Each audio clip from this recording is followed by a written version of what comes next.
Hello, welcome to another episode here on Dice Sports, and we're going to be taking a look at the NBA. The NBA season is back, which means there's basketball, football, or soccer near them every day for the next coming months. So that's exciting. And with me, I got Albert here with me, and we're going to be taking a look into the NBA season, a few topics. You want to go ahead, Albert, and Oh yeah, when the NBA season starts, it's like now we have everything, right? So we have the NFL, we have the Premier League, Champions League, soccer, and so now with the NBA too. So it's like all the sports, they're on, and yeah, it just I guess keeps you as busy as possible. So yeah.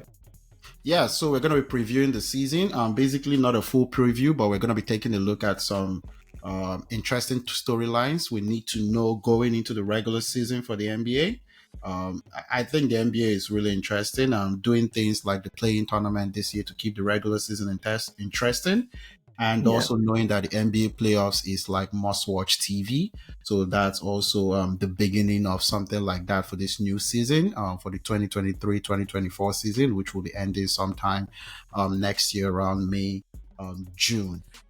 So we're going to be taking a look at a few things. I'm just going to highlight them. We're going to take a look at the new player resting rules, talk a little bit about it, talk about the biggest storylines in terms of trades recently, and also make a quick rapid fire questions into how we think the season is going to basically go. I'm going to start first. Let's talk about the new NBA player resting rules, basically with fines going out to both players and teams, depending on what the NBA finds out about it.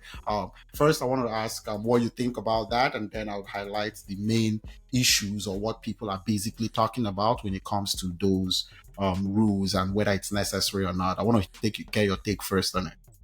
So I think the like these like resting rules. I think they've been like a long time coming, like in my opinion, because it was getting to a point it's starting to get like ridiculous where like even as a fan just watching the game from home, say you don't check like the starting lineup an hour before the game, right?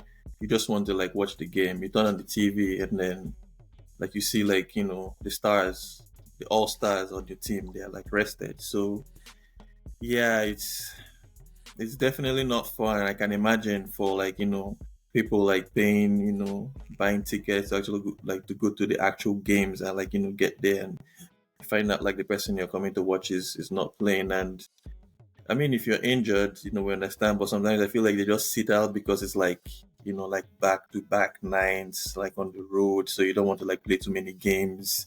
So you're just taking it upon yourself to just sit out and just put in the injury report saying that it's like knee soreness. Like when you start to see things like that in injury report, it's like, well, this player's out because of knee soreness. I'm like, I think it was starting to get a bit ridiculous. That's why I feel like, Back issues.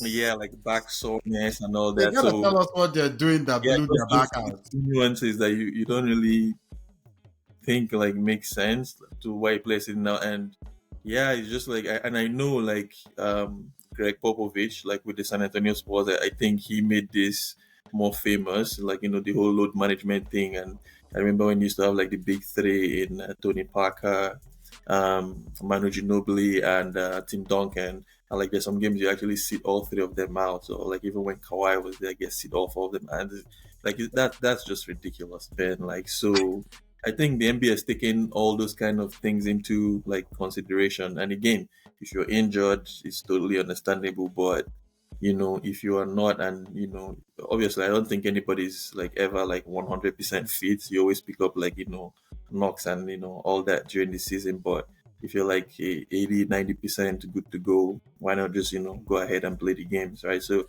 I feel like the NBA has been taking all this, and I think it's been over a few years. I think that they've been looking at this, because it's always been like a topic of discussion. I guess every season, why players are like in, their I don't know, street clothes, as they would say, instead of being in actual uniform, right, playing. So yeah, Fans no, Yeah, yeah, exactly. It's definitely been a long time coming. So I wasn't surprised at all when I saw like, they're actually implementing the rules and like all the implications of, resting your player if they're actually not injured. So yeah, I looked at the rules and it actually makes sense. I think they're fair. They're not like the ridiculous rules that you're putting out there.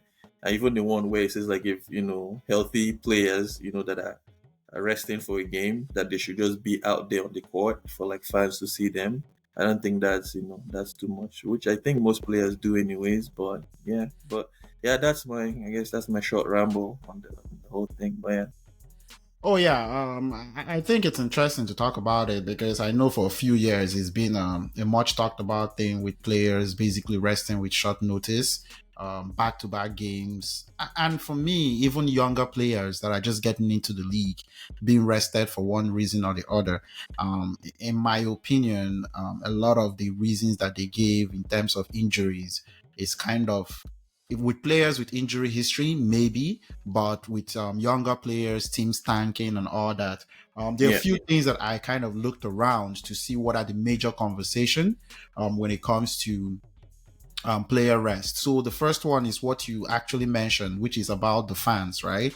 Considering that the fans actually are expecting to see many of the better players in the league actually out there.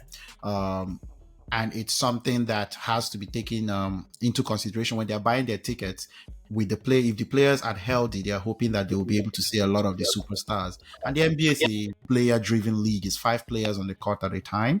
So yeah, a lot of times the players are actually what actually drives interest in the sport. The other one was TV ratings. Obviously, they get paid a lot, so um, the ratings for broadcast and stuff. For example, you're what they're showing national TV games, even though it's regional and stuff like that, and people tune in, and you don't have the star players, and suddenly the game could just be a blowout. It kind of takes out from the quality of the game as well, and considering that they have TV deals. The other part that's mentioned about it is player health and safety, which basically is, does it actually help players stay healthier? It's a question that maybe there's not a lot complete information to know if that's true or not. But and also contribution to winning, which is, if it doesn't really help with injuries, are teams that rest players more, are they actually winning more? Not sure exactly what that is, but it's important to find out if this load management system has helped any teams. In my opinion, it hasn't done much. Kawhi, that leads it, has been barely been able to play enough games to be useful. you know what's funny about the Kawhi thing? If you Google like NBA rest rules or anything like they want to find out, like I don't know, like there's always a picture of like Kawhi and Paul George, like they're like the face of like resting. So it's funny and you bring them up, but like I don't know if they're being I don't know victimized to an extent, but No, I don't yeah, think so. it's They've always them though. It's always them as the face of the new wrestling rules, which I think is fun. Yeah. No, but I would get your opinion on these things because it's interesting to me, and also the importance of the regular season. Do teams actually take the regular season as important as it should be taken? The importance of having a higher seed, home advantage. We saw the Miami Heat be an 8 seed and go all the way deep into the playoffs last season. So Yeah. Yeah. that's another consideration. Do you want to be healthy, playing at your best like Miami last season, going into the playoffs? Do teams not care anymore about getting higher seeds and getting home advantage? And is there anything that's going to be done?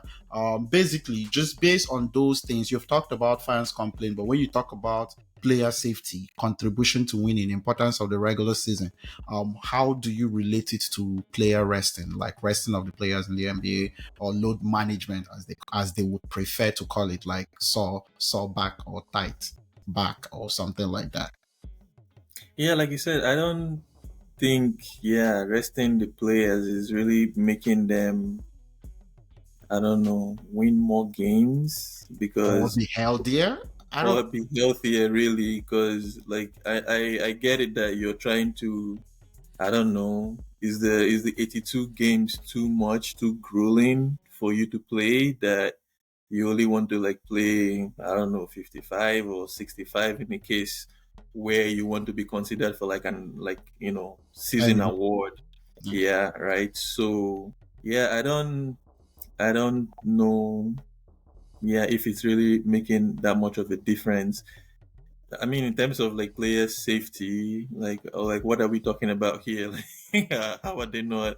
How are they being put in like dangerous situations, right? Like, I think the argument is like back to backs. Whether it is safe to play back to backs in general. I've not seen any evidence that says it gets players more injured than normal. Maybe performance drops a little bit, but nothing about basically increasing injury rate. But that might be the conversation on that. yeah, no, definitely. Like the back-to-back nights. The thing is, everybody has to play back-to-back night. Like every team has to play back-to-back games, right? So it's not like one team is being singled out to play back-to-back. So in the long scheme of things, I feel like it just evens out because even if you don't play as well or your team loses, like it's not just you, it's not just your team. It probably happened to somebody else, right? So as long as as a player you have like good conditioning and you know your team also like encourages just healthy habits to practice like after games, like maybe I don't know, get into like an ice bath or all those kind of things. I think you should be all right. Like the NBA has been there for what 75 years now, and I know there's people before now that they've played like 82 games, right? Like year in year out in their careers, right? And so I don't know if the whole idea is, I don't know if they are trying now to see if I don't know players now want to play, I don't know, 20 17 years, 20 years. 17 years, right? Like or like on average, I guess maybe you can look at it that way. I don't know if that's really it, but yeah, I don't really see any reason. I mean, again, like if you are injured, I completely get it, but like if you are not, like what difference is it making really? You make an interesting point because the conversation has been around players extending their careers. But the truth about like sports in general is that it's not a very, on average, long-term career. Yes, you can try to extend it, but sometimes you might want to get the best you can get from it in a short term because injuries are unpredictable, form is Exactly. unpredictable. Yeah, Either way, whether you load manage or not, you actually put your body in a very very competitive and sports. Like in general, most people would not stay in the league for like LeBron James for 20 years. Like most, exactly. even Yeah. top athletes would be most times 10 years if they actually And stay. another thing too is like I feel like the league is becoming like a like younger guys league. Yeah, Like like a 21, 20. yeah, like cause like you see how the pace of the league is like going up, right? Like you see how teams are pushing the pace like when they play.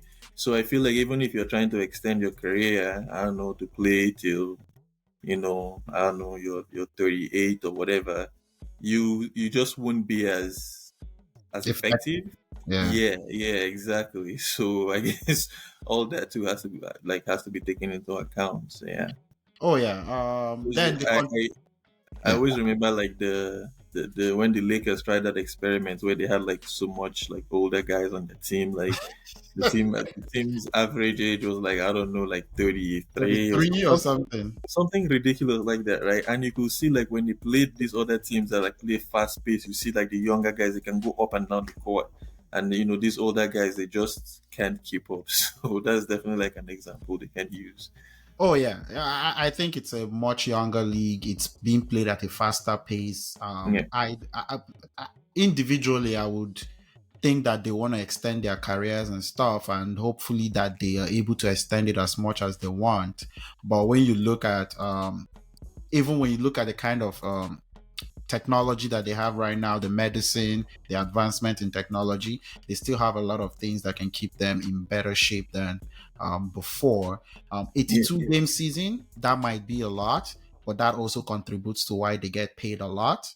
Um, exactly. so something has to give if they want to get people coming in every day and have enough games on to go, tickets to sell and stuff like that. If you reduce the number of games, it means you reduce the amount of revenue. So that has also that's something that needs to be Because considered as the, well. the the 2020 year, like the COVID year, right, when they had to go into the bubble, I think part of the reason why they played some like regular season games in the bubble was so that they could meet. I think there was like the threshold of like 72 games minimum for them to get like the TV rights money. I think Yeah. something like so so they do have a certain number of games that each team, I guess, or the whole NBA has to play, for them to get like their revenue. Oh yeah, absolutely. So I think that also has to be considered. When we talked about contribution to winning, and that's a more nuanced conversation. For me, is if teams that load manage actually it helps them win. Popovich did it successfully, but it's important to know that he had three superstars that were older when he started doing it. He wasn't doing it with these guys when they were in their 20s. It was when Ginobili, Tony Parker, and Tim Duncan were more in their 30s that he started doing it. And if you follow the game and understand sports, then that makes a whole lot of sense, right? And allow the younger guys. And I guess, of course, Kawhi was seeing all that and he was like, I would start younger to Yeah, start yeah, sitting out. Um, it's kind of interesting that he was doing that, and then the whole saga before he left to Toronto about him not wanting to play and the doctors clearing him to play, and it was the same team that the doctors were telling them, oh, take a little bit. But I think when it comes to contribution to winning, I don't know how much impact, because it seems that if you look at it like you want to manage your star players, that means you're trying to say you're not focused on winning regular season games. yeah. The other thing I wanted to kind of ask is, in your opinion, what about reducing the minutes that your superstars play and actually prioritizing depth as well as part of that? I don't know if that will make any difference, but that can be another option that can be used. Your superstars like Giannis and all these guys don't have to play 39 minutes every night, Yeah. right? But I think on that case is a per game like basis, because I use like LeBron for instance. I feel like LeBron is so good, right? Because he does so much on the floor. Like he can score, he can rebound, he can assist, defend. So sometimes, like you take him out the game and you see that the team is kind of like suffering a bit, right? You take him out the game, you say you have like a 10-point lead. He just wants to catch his breath, and by the time he gets back in, the lead is like it's like 2 3 points, right? So now you kind of have to hurry to bring him back. So I think that one goes on like kind of like a per game basis. But at the same time, like you said, the NBA is a star driven league. Five players on the court at the same time, one player can really make like a huge impact, right? So if this is like your superstar player, you want to play them because when you play them, your chance of winning is higher, Yeah, right? yeah. So yeah, I do agree. It's just that there has to be a way, because when you sit them out completely, are you not also saying that your chance of winning kind of drops a lot as well if your yeah, star players yeah, aren't playing? yeah, Um, exactly.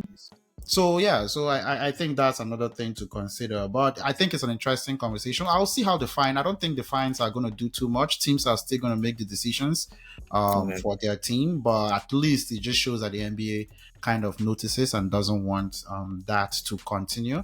For me, if you ask me, there are a lot of them that I don't care about, especially if it's planned.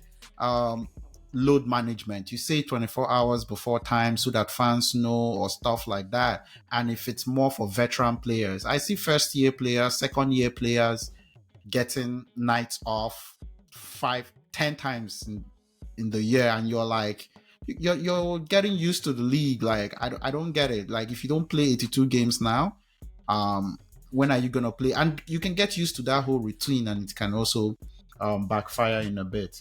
But yeah, just wanted to get started with that because I think it's going to be a conversation we'll see watching the NBA most nights is, oh, who's not playing, who's playing, are they showing at all, and all that.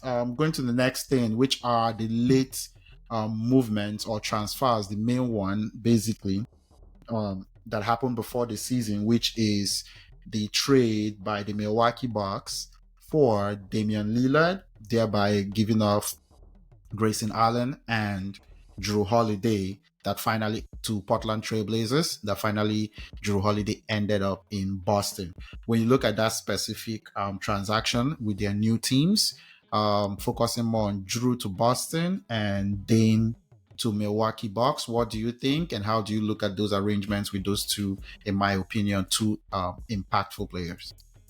So yeah, like you said, right, the move for Lillard from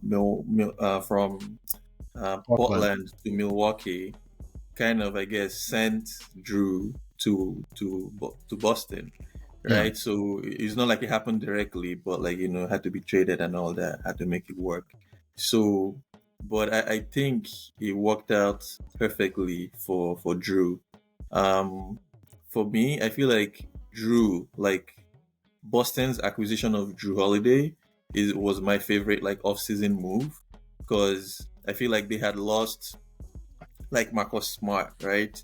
That was, like an integral part of the team. Like he's their point guard, and like, the emotional leader, very, very good defender too. So, they had lost that part. So bringing in now, you're bringing in a champion and, a very good like on-ball defender, perimeter defender. So for me, I think that's the best move because now, like Boston, even if they had lost something, they still have like a very like reliable like point guard in Drew Holiday. I feel like Milwaukee will miss Drew, but I guess now for them they'll be a more I guess offense driven team because I feel like with Drew, it's not like they didn't have the offense, but they could, play better defensively. So I just feel like with because Lillard is not, I guess, as good a defender as Drew. Obviously, if you look at it the other way too, Drew is not as good at an offensive player as Lillard. So that's what they are lacking now. But I think Milwaukee will still be happy because now they have like an actual superstar in Drew. I mean in Lillard to Yeah. pair him up with Giannis, right? So I remember like I talked about it before saying the Bucks like off-season moves. I think before the Lillard trade were like my best because they had kept their team and like the core team, which was Giannis, Drew, Middleton, Brook Lopez, right? Um, but because like that core team, they won a championship altogether. So I didn't really see anything wrong with trying to change that. But I guess when you have an opportunity to get like a superstar like Damian Lillard, you go for it. But yeah, that's just my I guess my initial thoughts on the whole thing. Yeah. Oh, okay, yeah. So, interesting enough, what you said. I think it was interesting moves. I think everything team got what they wanted based on what they thought they needed. I think Milwaukee thought they needed a more dynamic player, a player that commands a double team on offense or give Giannis some more space. And when your superstar or a guy like Lillard also commands double team, shoots three, stuff like that, your offense can be more dynamic. That might create more space for Giannis since he's not really a great shooter.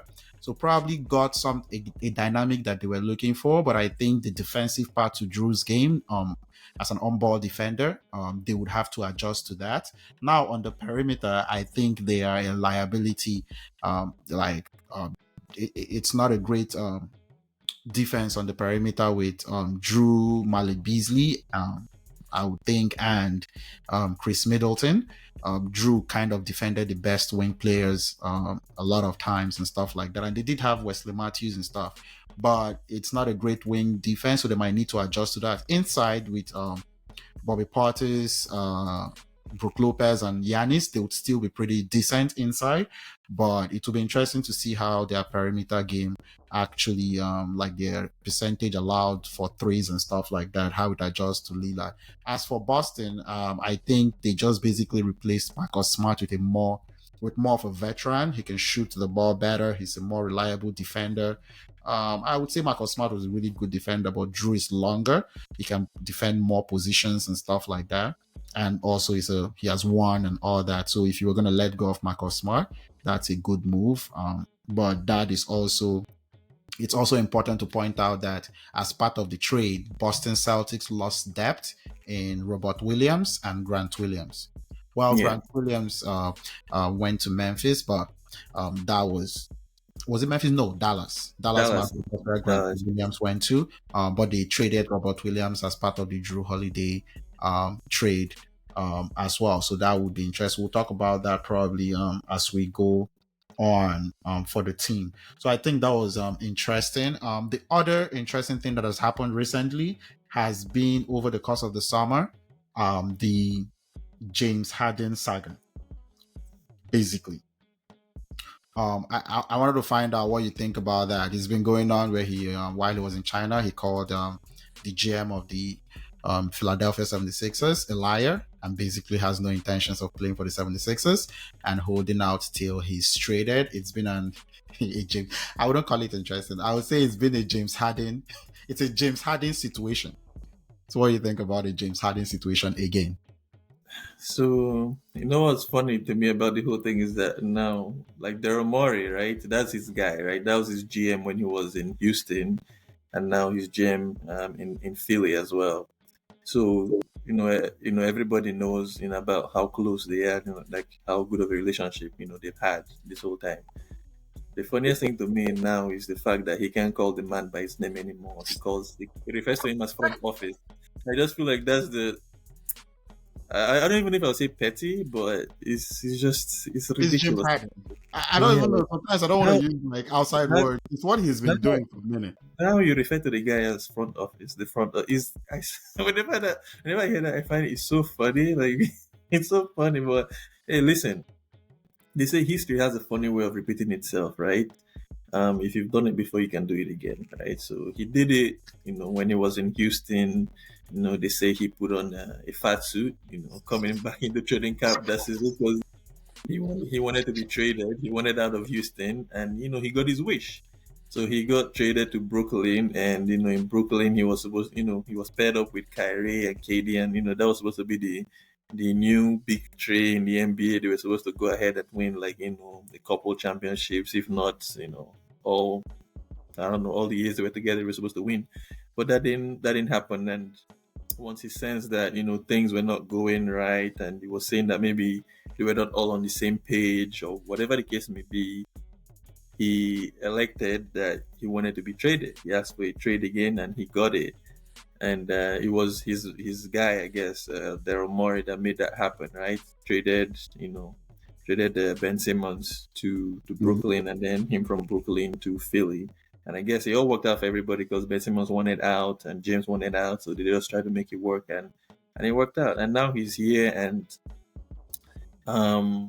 yeah, he wants to be traded again. So should anybody be surprised? No, I am not surprised that he's asking for a trade again because I guess he's a spoiled superstar. He's always gotten what he wanted. So Without hey, winning the championship, by the way, at hey, any listen, like he when like MVP James Harden, I guess that's what he still has in his head, right? He's won the regular season MVP, right? So, in his head he thinks he's still that guy, but he's definitely not. I guess that's why even now with the rumors going on, you're not really hearing teams, breaking their backs trying to get him into their team, right? So yeah, that's just this is James being James.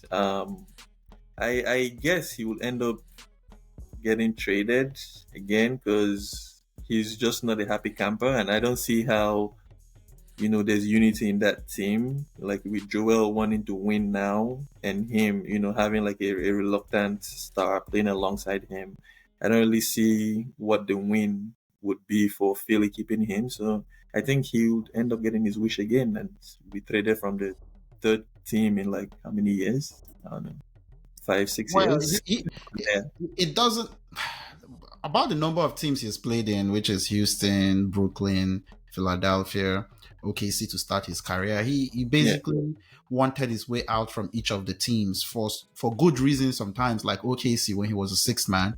yeah. But when you think about Houston going to Brooklyn, he basically forced his way out. And now from Brooklyn also to Philly, he forced his way out, and he's trying to force his way out 3 times in his career. That's a tough thing to actually hear of any player trying to do. I think also it has to do with him kind of overvaluing himself a little bit. It must be interesting when he looks at Fred Van Fleet and the kind of contract he got in the offseason. And I don't even think teams are willing to give him such a contract, knowing that um, especially the years, knowing that any moment he might want to get out of the deal. And I think it's at the core of what's going on in Philly, because he signed a 2-year contract, hoping that he will get an extension this year for the kind of money that he would want in probably a 154 years plus, something like that. And it doesn't seem that the Philadelphia 76ers wanted to give that to him. And now he's looking at it as a lie and stuff like that. But he doesn't understand that he's not actually worth that to the whole league. Like, there are not many people queuing up to pay him that money for him to stay. But in my sense, I'm like, I don't know what Daryl Morey was expecting. He did it in Houston. He brought him in from Brooklyn, him doing the same thing. And anybody like Clippers or whoever wants to bring him in should definitely expect that this is definitely something that can happen if you have James Harden on your team. In my opinion, his time in the league is probably, of being relevant, is probably near the end. I would say a couple years, because at this point he's much older. His impact is way less as he used to be a few years ago.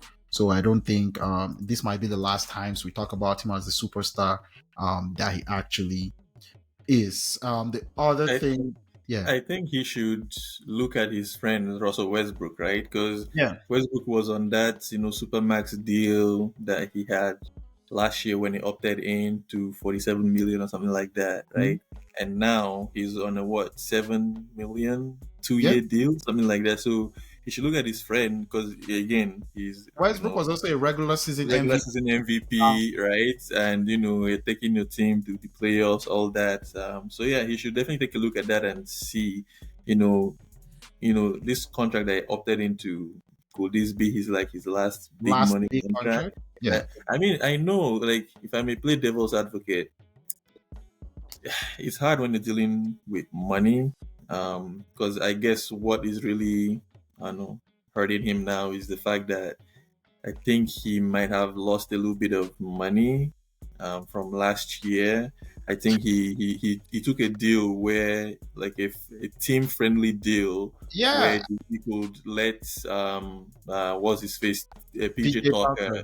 be able Uh, to get paid, and then the idea was that this year he was going to be taken care of or something like that. So see, I think he feels like he's been betrayed, but then again, I just feel like he's a little hurt that he's not getting that money after the sacrifice that he had made. So But yeah, but the interesting thing about it, if I remember correctly, and it might not be exact, he had the option to opt into a 1-year deal last year for about 47 million, right? Which was like a max that he got from probably Houston, I think, like the final year of a contract for that. So he could have opted into that and made 47 million that last year, but he adjusted his contract for 2 years at average of about 30 million. So he gave yeah, up probably about 17 that 1 year. But the interesting thing about that, when I actually look at it, is that he shouldn't really be looking at it like that, because in my opinion, how many people were queuing up to pay him over 20 million this year? He's still in total for 2 years will be 60 plus instead of 47. And I think he still thinks that he has 3-4 years and somebody is going to pay him to 45. They paid Fred Van Fleet. Houston didn't want to pay him that much. So that should tell him something about how the league views him. In my opinion right now, if I want James Harden on my team, it will be a year-to-year contract, max 25 million, because he could still offer you something in the regular season in the specifically, regular season, yeah. right? Mhm. So when I look at it, is he really a max player? No, he's not a max player. Like, he's not even close to being a max player. Westbrook According to understood him, it. he thought he was going to retire a Philadelphia 76er. That's what he was That's saying. That if they paid him. yeah, exactly. But That's he if was they paid saying, him. yeah. But he's saying that But his idea when he was coming over was that he was going to retire a 76er. well, the problem with the idea is you gotta perform at the level to kind of warrant the amount of money you're asking. Tyrese Maxey is coming up. We want to use that money for him, right? Yeah. Nobody's going to lock up 3-4 years on James Harden at this point. Meanwhile, the last 2 years in the playoffs, he hasn't actually come through for Philly at all. When you have guys in Miami coming through for their teams, and you have James Harden not coming through for your team at all. So I think when you have those conversations, you have to play your own part. He hasn't played his own part in getting an extension. For look at Kyrie Irving. With everything Kyrie Irving has been through and whatever, somebody got him and extended him last year. He didn't get that. He should understand how that puts him in the league. But I don't think Harden understands any of that. I'm interested to see how this all plays out. He missed a day of practice.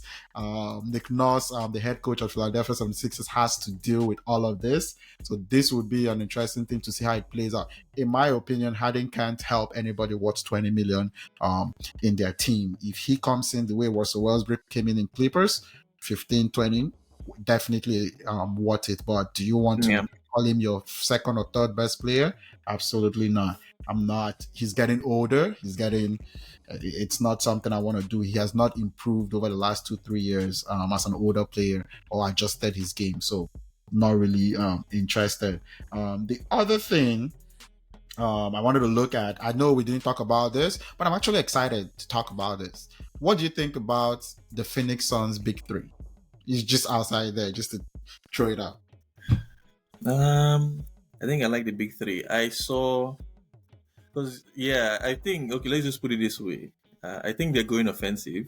Let's say they're going Mhm. offensive because I saw a stat that said from 2018-2019 season until like now, like the big three, so KD, Book, and Bill, they've been like in the top 10 of scoring in the NBA. So in terms of firepower, I think they have that, right?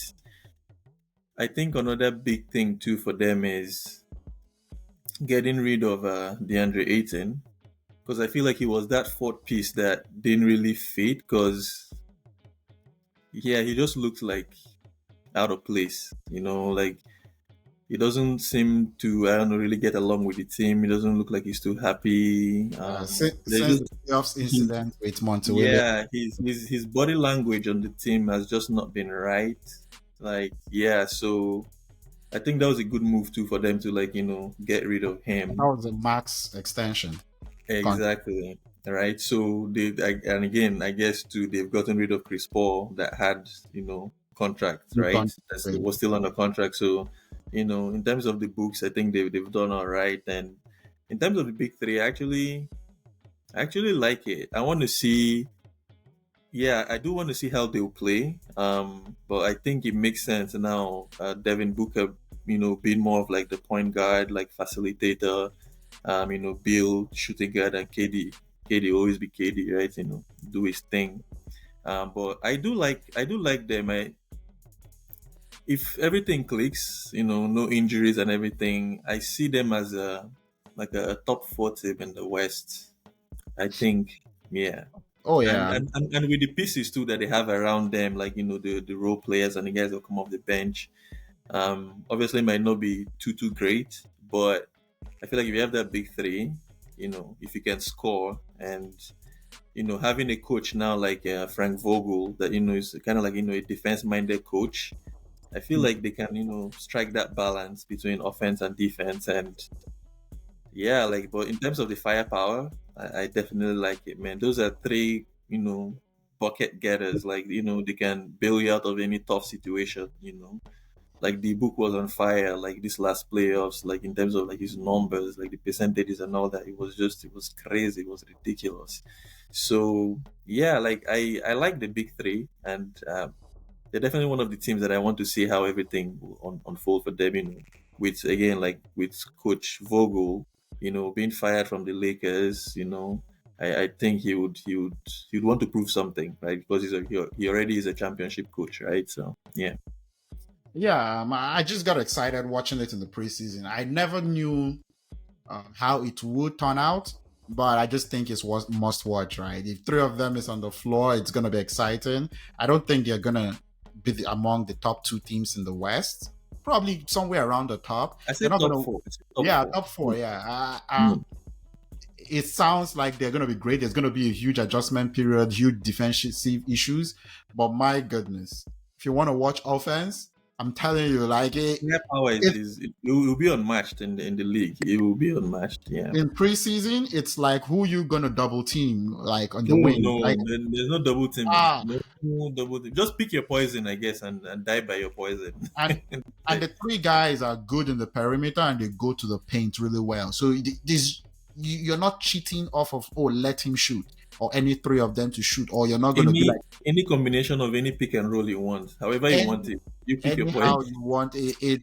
It's offensive. I'm telling you, it was something. D book, especially the D It's book almost like you don't combination. even want the other two men on the floor, whoever they are. You don't even Yeah, want them to score points. you You don't just even want want them to even touch the ball. oh It's yeah, like every exactly. Just possession. defend and rebound for these other guys to Telling get. you, guy, offensively, it's something. It's something that when they play against good teams, I want to see that matchup. It's actually really fun.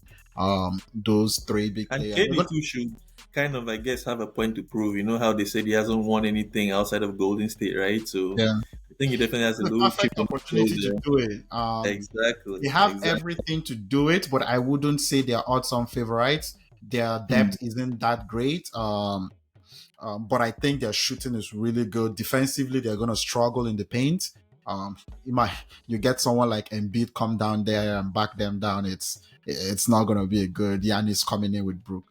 They're going to have matchup issues, Oh but yeah, when you play, I think when you play them, it's just going to be a shootout. For them, it's just going to be a shootout, they'll just and be you have relying to. on the offense, right? Like try to stop us offensively, right? Yeah, We probably can, stop a cold, defensively, but no, they like wouldn't be able. Yeah, offensively, Yusuf, try to stop us, right? no, So I think it'll Yusuf, just be a shootout anytime they play. Yeah. yeah, Yusuf Nokic can't move his feet against some of the best big No, men. no, Nikola Jokic, Giannis, Anthony Davis. Oh, it's gonna be a bloodbath yeah. down low. But offensively, you can't stop. If you don't have good perimeter defense, it's there's no chance. It's just gonna be buckets on buckets. It's gonna be fun. I'm gonna see how Frank Vogel actually pieces that together as a team. But I just wanted to talk about that. And then for the last part, before we get into our rapid fire questions, I want to look at what you think or what I think as well as the best starting five.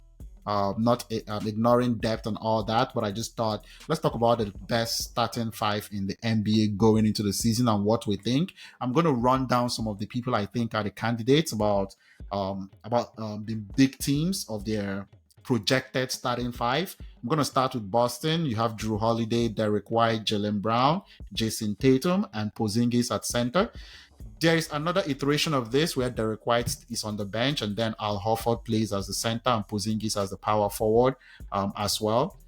But that would be one of the better starting lineups. Then if you go down, you have Denver. I'm putting them there because they're the defending champs. Jamal Murray, KCP, Kentavious Caldwell Pope, Michael Porter Jr., Aaron Gordon, and Nikola Jokic. Golden State, right now projected Chris Paul, Steph Curry, Klay Thompson, Andrew Wiggins, and Draymond Green. That's a really small team, so they'll have to find a way to get some size in there, but that's the projected right now. You have the Clippers, Russell Westbrook, Paul George, Kawhi Leonard, Terrence Mann, and Ivica Zubac. LA Lakers, D'Angelo Russell, Austin Reeves, LeBron James, Jared Vanderbilt, and Anthony Davis. You have the Milwaukee Bucks, Damian Lillard, Malik Beasley, shooting guard, small forward, Chris Middleton, power forward, Giannis Antetokounmpo, and Brook Lopez at center. New Orleans Pelicans, CJ McCollum, Brandon Ingram, Herb Jones, Zion Williamson, and Jonas Valanciunas. I'm also going to add Minnesota here: Mike Conley, Anthony Edwards, Jaden McDaniels, Karl Anthony Towns, and Rudy Gobert.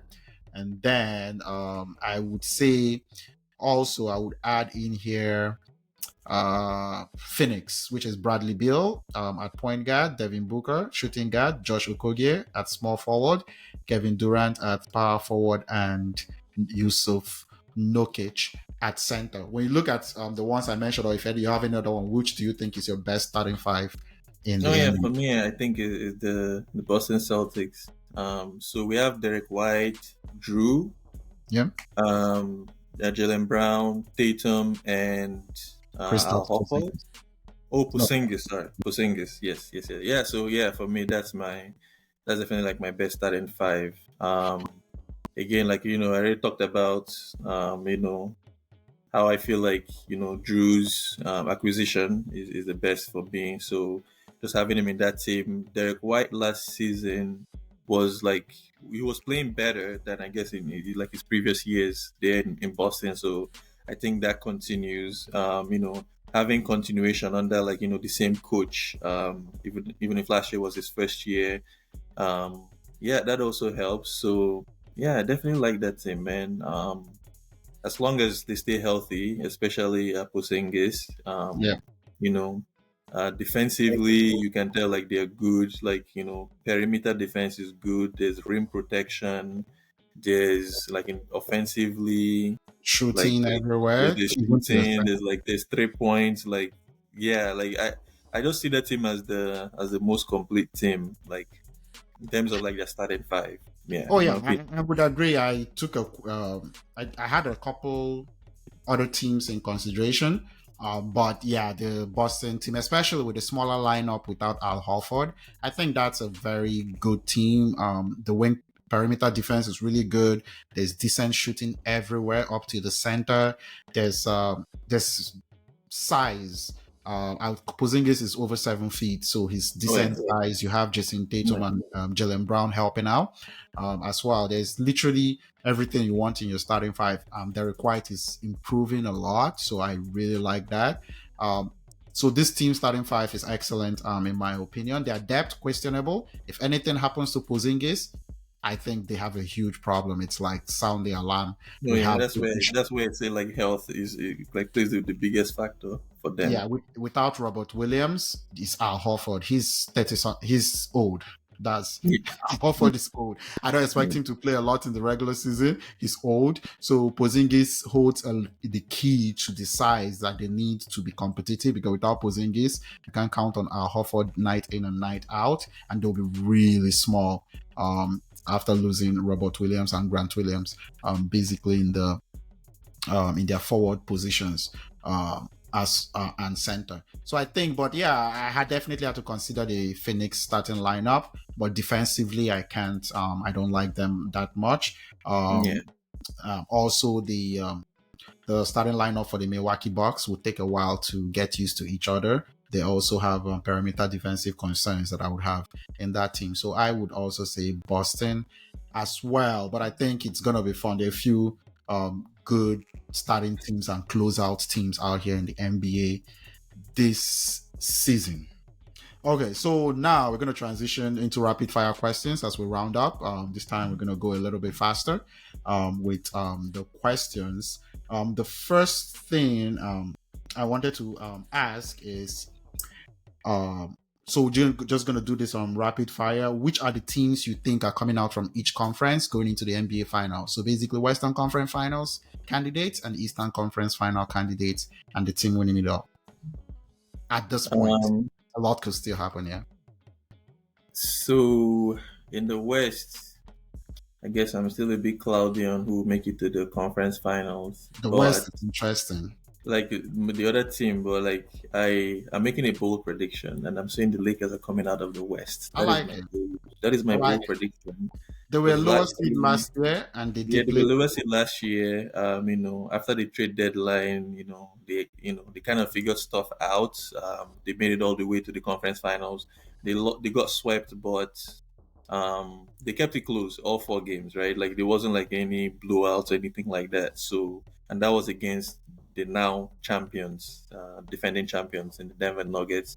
So, with their offseason acquisitions now, I feel like they can make the leap, to come out of the West. But that I'm calling it a bold prediction. Yep. And obviously, no, well, not obviously, but I think everybody would say that the East now is a two race, Yeah. 2 horse race. With the Celtics and the Bucks making it to the conference finals, and I feel like the Celtics will edge the Bucks to go into the NBA finals. And you know what that's setting up? It's setting up the old rivalry of the Lakers versus the Celtics in the NBA finals, and Oh yeah. Oh yeah. I actually like that. In no way do I like my picks at this point. I just think it's an interesting season. I like Boston coming out. I would say the Bucks as well, probably in the Eastern Conference Finals, but I'm keeping my eyes really on the Cleveland Cavaliers. I think they're a team that is That is a bold prediction.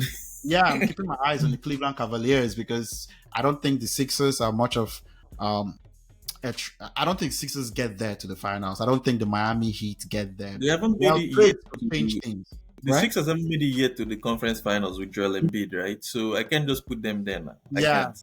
And things would have to happen for me to change my mind. The way the teams currently are, if Miami gets themselves a good player, I think they always get stay competitive with Jimmy. But for right now, they didn't get Dame that they wanted. I can't really put them there. So my bold prediction really would be, I think Milwaukee wouldn't have the success they think they would have with Dame. It's going to be interesting. They're going to be fun games. It's going to be all that. But when it gets to the playoffs, I just think they would miss Drew Holiday. Chris Middleton being healthy, I can't count on it too much. I'm not very I don't think they stay as healthy as they would love to make the run that they would run. So in my opinion, I would say I for now I'll still put the Boston and Bucks and Denver and the Phoenix Suns. But I like Cleveland being a problem out there in the East. They got Max Strus to help their shooting. They got two really good bigs, in Mobley and Jared Allen. Allen. Yeah. And then you have Donovan Mitchell helping you close out games. That would be interesting to see how that team works. And then Phoenix Suns, high offensive firepower. Do they get a trade for a defensive big? They could do a little things and they could be set, but the pieces they need and those three players healthy, I just got to put them, the defending champions, I'll put them there. We'll come back and take a look at this soon. I don't like them at all. I just think there's a lot of moving parts right now. Next question. Who do you think is going to be the breakout player of the year, or as the league usually called most improved player or something? But when you think of a player, you like what you see going into the season. So this one was a bit tricky because I did think of the most improved player, but in a way I was able to like differentiate breakout Yeah, I star, like the breakout breakout stuff. player Yeah, versus most improved.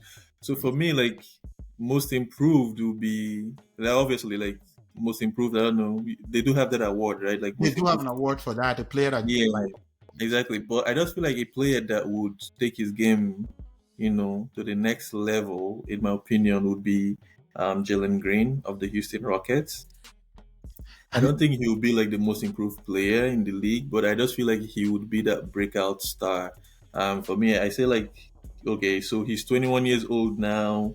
He came in the league in 2021. He was second like overall pick. So his first season he averaged 17.3 points. Second season he averaged 22.1 points. Right. So I feel like um, what I think the influencing factors to him being like the breakout player would be having a coach like Ime Udoka. I think that's Um, you know, underrated. That's yeah, the best coach nobody wanted out there for reasons. exactly. So having a coach like Ime, I feel like that because he's progressed so far from 17 points, averaging 22. I feel like he can do more definitely this season, and having a championship point guard veteran like Van Vliet, to play with, to I guess help facilitate for you and all that. In my opinion, I think he would be the breakout player. Well, a breakout player The or the breakout player. yeah, I actually for sure. love that, especially considering the issue with Kevin Porter Jr. He would probably be running that now with Yeah, Fred with an actual point guard there to kind of allow him to score and kind of show how good he can be. So I actually like that as a breakout player. For me, this was a really I think it was tough in terms of figuring out breakout, but I would use improved. At this point, my pick here, I don't think it's even a breakout. Everybody knows he's good. But I just think this year, that was the Shea yeah that was the thing. Alexander is 'Cause for going me, to I'm be like an breakout is like we don't really know you like no that already. You know what I'm saying? So, but sophomore most player. proof like you already known kind of. The player I would actually go when we use breakout like that would probably be Kate Cunningham of Detroit. Yep, It was yep. a He's high one draft pick, candidate. Yep, but yep. we have not seen that over 20 points per game consistency, closing out games the kind of um, player that he was expected to be is this kind of closeout player. The kind of player I think Anthony Edwards is actually becoming now. Yeah. He might start showing the signs in Detroit. So if we use that breakout player, I would say this is a year that he has to actually show that he can be the best player in Detroit. If he doesn't, Detroit might be looking for another star. In my opinion, for them, so he absolutely needs to stay healthy and show something that he hasn't actually shown yet. So this could be the year he shows that he can be over 20 points per game. He can hit game winning shots and stuff like that. It will be Kate Cunningham. But when I put down here, I was thinking Shea Gilgis. I just love Shea. I've not seen a player going to the Oh rim yeah, and Shea. attack. Shea for me right now is like this But I season. don't think it's a I surprise feel like he'll anymore. be like in the MVP conversation, man. Like Probably. If taking his game too, right? Yeah, Yeah. if OKC wins more games, definitely I think I was thinking Shea. So the next question would be, which non-playoff team last year do you think is gonna make has the best chance to make a run this year in the playoffs? Yeah, so what we're just talking about with OKC and Shea, I feel like that just Yeah. segues into this because that was my pick, OKC, right? Mm. Having Chet Holmgren back and Shea doing his thing. I feel like I don't even know how to. I don't know. I don't have words to Their describe Shea. Like coaching is how really good. like a gem that OKC has right now. Like Oh yeah, I watched a little bit of him in the summer when he played for Canada and how they were able to like come like finish third, like bronze in the FIBA World Olympic. Cup. Yeah. And yeah, like you just see him and he plays like the way he plays. His game is so effortless. I'm. And it's It, like it, he's not really trying too much, but he's so effective at the same time. Like right now I'm becoming like a very big fan of him. oh yeah, So I definitely see like OKC being the team that missed playoff last year because again they were not like fully healthy. yeah. And again with the good coaching that they have, I think this year they will to make it to the playoffs, even if the West is going to be like tough and loaded as usual. But I see OKC as that team. Yeah, I think OKC makes a big jump. I think Shea gets into the MVP conversation this year. The other team that was interesting to me was basically the Atlanta Hawks. I think they underperformed last year. They got a new coach in Quinn Snyder, underrated coach, but I think he's a pretty good coach, respected in the NBA. If he can get the best out of their two guards in Trey Young and DeJounte Murray, they should at least sneak in somehow. Should sneak in there and maybe make a noise, get into the first round or so. They kind of feel like the New York for me. They can get a series or two series in, and They, this is not. the Hawks didn't make it last year, right? They made it I into think they made it to the through the plane and got kicked out in the plane. yeah, they played Boston in the first round and lost in six to Boston. So the Hawks actually made it into the playoffs last year. Yes, they did. Yeah, but I think they're a team that when you think of them, you wouldn't think of them as. But I thought that they was were why. horrible last year. Yeah, that's why I didn't even look at any team in the East because the East like they're like really top heavy. You know what I mean? Like it's like the Bucks and the Celtics. Like And then that's how. that's it. That's it. And Every then like other any other person is like is up for grabs. There's Cleveland now. There's Philly. There's Miami, and you can imagine Miami was like in the playing tournament too. So you'll be really surprised that that Atlanta actually made it all the way to the playoffs. But like yeah, it's actually. like, This is actually funny. So they played a series in the. If they played, I didn't know that they actually played a game. exactly. They must have been so bad. Like But they actually that, took Boston 6 games though. They actually took Boston 6 games last they playoffs. actually played a series against the Boston. Yeah, yeah, six That's the games. most inconsequential 6 games I can remember in the Yeah, playoffs. But yeah. then, outside of that, the team that's interesting to me, um, actually, I don't think they'll make the playoffs. But I think I think Houston is very interesting. You said OKC, so I didn't want to say OKC, but I Yeah. think Ime Udoka, I think he's just a good coach. Might be a little bit 1 year early on him, but he's just a good coach. If there are any teams that are not ready to play well any night, he's gonna definitely make sure Oh yeah, because for they sure, like play. he'll make sure that they play hard, right? Like night, Exactly. giving effort, like defense, everything. So I think that's a good shot. It's just that the West is loaded, so yeah, So it's. actually, the East is actually a joke. I was looking at the Oh East yeah. and I was Oh like, no, no, Brooklyn. no. I was like, all these teams, you got Brooklyn. Like, There's no if way. you think of the teams that didn't make it last year, like in the West, like you see New Orleans, That's that's a true. pretty good team. If Zion Yeah. is healthy, that's a pretty good team, right? You think of Dallas, they have I don't Kyrie. think that, I don't think Dallas, like, you see the thing, I looked at the West. Even I looked at Dallas, New Orleans. New Orleans can't stay healthy, but they are my best team. Yeah, They'll probably yeah. make the I'm just saying, like, but those are like good teams compared good to like team. the East. You The know what I'm East saying? is Yeah. Like this is just bad. You're looking at Orlando Magic. You're Indiana. looking If I don't Indiana know make it, I should have picked them because I like Tyrese Halliburton, but Detroit. Like these are teams you're looking at in the East. It's like yeah, nah. unbelievable. Like, So, it's funny. Actually, for some reason, I thought Atlanta didn't make the playoffs, but they did yeah, actually. and They, it's a fair thing that can like skip anybody's mind, to be honest. Because yeah, like they they were did actually never make the playoffs. like, And the reason I thought they didn't make the playoffs because I just thought last year they were a disappointing team, and they had injury. It was just a weird team to watch last year. It was like Trey and Dejounte, 20 25 points. And then it's like, who else is playing? Like, where's Clint Capella? And then they made the trade for Sadiq Bey. So that's actually a good player. So it'll be interesting to see how Quinn Snyder, I was looking at it because I was like, if they have Quinn Snyder as their coach, they should be better. And I don't remember them doing anything last year of any significance, except actually being poor, in my opinion. But that shows you how mhm. bad the Eastern Conference is. It's not a really good conference at all. So yes, that's actually for now. We'll see how the teams actually play as we get into it. Couple more rapid fire questions. That was not a rapid fire question No, because somehow Atlanta got in there. The just quickly, who do you think will win the MVP this year? Jason Tatum. That's my pick. That's interesting. Actually, at this point, I have no clarity on most of these questions, just because I don't want to go to obvious options. Jokic would have been my Yeah, guy, but I'll play Steph Curry. I just think I just don't want to pick an obvious option, but I think it's either Jokic or Steph Curry. So will Wembanyama be an All-Star if he plays 65 games this year? That's the the first answer game for the the San answer to Antonio that Spurs. question is yes. He will be an All Star, but they won't make him an All Star. I feel like he will play at an All Star level. Level? He's I still feel like he's probably going to not get. good I enough. feel like he's going to get like decent enough votes to be in there.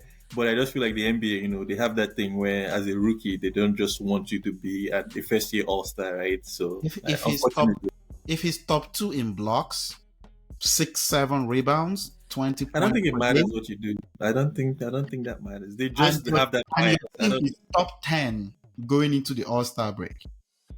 Nah, I just feel like they still have that bias. Like, This was a yeah, team that won I 20 don't. 22 games last year, and I they're don't think big. all that They're would maybe matter. 35. To be honest, but I think he will have all the credentials, like you're But pointing they out would, now. yeah. It No, no, just when it comes to like the coaching and like media voting and all that, trying to like it will make be the on final. national TV a lot. That would matter. Yeah. That's another reason why I actually thought about it. Is that the Spurs, because of Wembanyama, everybody wants to see him play. They'll But be on don't national don't don't TV a get lot. me wrong though. Like I'd love to see him, be a first year like rookie All Star. That would be something to see for Let me see. sure. Centers in the West, Nikola Jokic. The competition isn't that stiff in the West. You got all these small teams. Yeah, but they don't really play. I guess basketball these days is like positionless, right? They're not really doing Are they like not trying to get the centers back to get a sport on the team instead of the being centers of recent. I guess they're making the league, putting the league back on notice, right? Winning the previous MVPs. Jokic, Joel, but those are like the really elite centers, though. So yeah. Oh well, I just wanted to throw in that question. I think it will be interesting to watch him. I think he instantly comes in as one of the better defensive players. He's really long, very athletic. I would say around 2 blocks per game that he plays. So oh that yeah, would be that's easy. interesting. That's easy. Defensively is going to be good. If he can get around 20 points per game, and if the Spurs create any upsets and gets anywhere close to 0.500 record, I personally would vote him for MVP. I would do that. I would go to nba.com/whatever it's called, all star voting or whatever, and I'll vote. Wembayama, if he averages 20 points per game, Yeah. 2 blocks per game, is eligible, and around 5 to 6 rebounds per game. We'll see. They are Just achievable gotta keep the numbers. centers in Yeah. there because Jokic will be the only other for sure center, but there's gonna be a spot for if they want to leave centers up on there. But yes, so the NBA season starts October 24th. So basically, the season about to start almost every day. Gotta find out the playing tournament comes in at the end of November, as well. So that should be interesting. As well. So, any thoughts you have about the NBA season going into it, or this is where we are and we kind of get to enjoy it and as we go. Yeah, yeah. Always the NBA is always exciting whenever it's about to start because of all the off-season drama I and know. everything. Then we go in 13 weeks in, and it's like, oh my god, can't wait for the Yeah. playoffs. Now we can go for I don't know, All-Star break or Yeah, something like that. But no, definitely looking forward to the playing tournament. I mean the in-season tournaments. I'd yeah, like to see who will be like the inaugural winners of that competition, and also Victor Wembanyama. I want to see like how he fares, in the NBA, regular season. Hopefully he's injured. Fingers crossed. yeah. And Stays healthy. sorry, That's the most. hopefully he's healthy. He's healthy, not injured. Hopefully he's not injured. And Yeah, um, yeah, and the rest of it, the James Harden saga, see where it ends up. And another thing too that's exciting these days with the NBA, at least, is that we don't really know who would win. Like you I can like predict that. as I much as really one. like that. I'm tired of the Yeah, times we knew that it was Golden State versus Golden Miami. State, because once KD went there, we all knew that it was going to be Golden State winning it, right? So it was very predictable. But I like this; it's unpredictable, and yeah, I'm excited to see how this season unravels. I have final words, by the way. As the season begins, I'm going to be keeping my eyes on Kevin Durant. I'm going to be keeping my eyes on Kevin Durant. He needs to Yeah. actually come through. He has two superstars by his side, and he was there before one of them.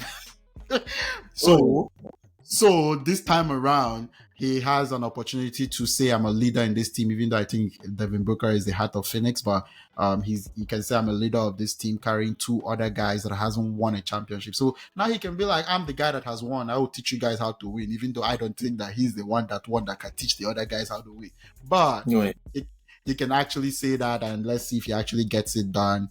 Jokic has done it. Giannis has done it. and also we fingers crossed we get to see LeBron versus KD in the regular season. I know they played together.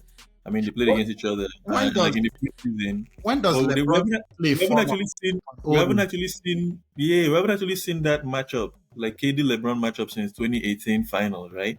We Yeah, still haven't seen, which is crazy. It's like it's been 5 years. I actually want to see them go at it head to head, full I don't like think it's fair 8 though. minutes. LeBron is a veteran and a senior citizens candidate. Like, should we? should we? Is it not time that we say that is he normal that we're actually comparing him with Sprite 33-year-old men and 30-year-old men? Meanwhile, he's No, applying no. for a senior citizens Listen, card listen. and stuff like When that. when when you are considered one of the greatest to ever do it, I don't think you are ever too old. So he'll keep going This until is they win. crazy. We start watching LeBron and we start noticing. You remember when, in my opinion, Chris Paul, like, that's why When sometimes when the first leg sometimes they put him retire before we see the worst of them. But yeah, no, LeBron is doing something incredible. When we are actually putting him up here with the best players in the league and looking at the matchups, it Oh has yeah, to be because like looked. we would say we want to see AD versus KD matchup, right? Like I don't know if But that's the that's going. matchup. That's the people in the same. I know, but like that doesn't just sell the way like KD versus LeBron sells. You know what I'm saying? So I know Oh, LeBron no. is old now, but No, I think LeBron is going to be good. The only concern for me is injuries as he gets older. But if he's yeah, healthy, I think LeBron, because he doesn't only play with his athleticism, so there are other ways he can impact the game. But he's playing more off the ball now too. So yeah. yeah, it will be way harder to play the two games and playoffs intensity and stuff at that age. So we'll see how he I manages think it. he's they said one about him being exempt from like the rest rules because he's so old. Oh yes, Yeah. him, Chris Paul. There should be a special Oh exempt. yeah. I wouldn't even like if they find them. Like people should just contribute as senior And I pay for citizens. them. Oh yeah. Oh There yeah. should be a Mm. group embassy if they ever they be like want to We just Yeah, contribute to pay this the will be time. Chris Paul's 20th season, right? 20 Man, season. 20? Yeah, that's yeah, Chris Paul is pretty old in my opinion. Defensively, a liability. So we'll see how. It's not easy that him, LeBron, they're doing things that a lot of people in their draft class are out of the league. So it's oh impressive yeah, what they're oh yeah, actually doing at the level they're doing it. There are the few people I think should definitely not play 82 games, in my oh opinion. yeah. Under I'm no in support circumstance. of that. Yeah, yeah. There That should would be a be. special rule after 15 years in the league. You get to not play. In fact, the NBA protects you by not allowing you to play 82 games, even though you Oh can. yeah, oh yeah. It should Even be if you can, they even if shouldn't you let you. can. There should be It's, miles or minutes, even though you can, that you don't actually need to step out there. Interesting enough, Clippers will be interested. Kawhi, if Kawhi is healthy, he plays good, but he won't be out if there all season. Kawhi is healthy, If that I would is there any appreciate. evidence to suggest that he'll be there all season? I would be Exactly. more That would surprised if Kawhi plays 70 games. This is the thing. He's an NBA player, but I'll be shocked if he plays 70 games let's just give him compared to, 65. Let's see him play let's say, 65. 65. Yeah. If he plays Yeah. 65, I will be shocked compared to if he only played 40. Oh yeah, exactly. 40 is That would still come not as more what of a shock than what yeah, the season yeah. looks like compared to if I see him be eligible for votes. But we'll see. So the other guy that we talked about is Paul George needs to be healthy and put up and play as Oh yeah. well.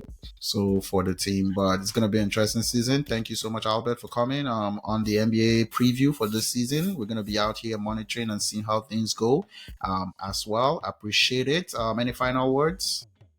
Um, yeah. Let's let's get it started. Okay. Thank you to anyone listening. This is DI Sports. And don't forget, share, subscribe, like. I appreciate everyone that came in and tuned in for this little preview for that. Peace.